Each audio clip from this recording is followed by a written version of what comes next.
President Cyril Ramaphosa is hosting his Ghanaian counterpart Nana Akufo-Addo today in Pretoria. Together they are co-chairing the South Africa-Ghana Binational Commission. The two countries are experiencing slow economic growth. South Africa's Tourism Minister Patricia de Lille says the tourism sector can boost the economies of both countries.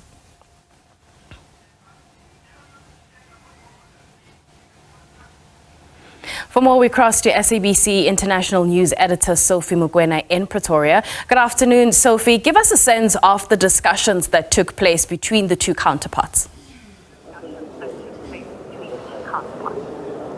Well, of course, you heard earlier on President Ramaphosa opening the meeting, talking about the relationship between South Africa and Ghana. But he went further in terms of the trade and investment, talking about Ghana hosting the African Continental Free Trade Area Secretariat that is headed by Wamkele Mene as the secretary of the institution. He even made an example of what happened in January in Durban, where we saw the goods that were sent to Ghana under the same agreement, which is a proof that the agreement can work.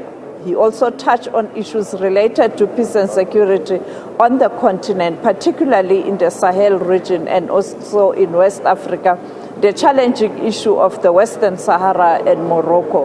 He moved to other international matters such as the conflict in Ukraine and also the current conflict in Gaza, where Israel bombardment is continuing even though the country is observing the month of Ramadan, and calling on President of Ghana to support the South Africa's quest to ensure that there's peace and security on the continent and in those areas where there are wars. But he also touched on the importance of culture, that it can promote relationships, but emphasizing that South Africa will continue to implement the agreement that were reached in Ghana in 2001 when the Binational Commission was established. We know that currently trade and investment, when you look at the volume, it's still skewed in favor of South Africa. You have to ensure that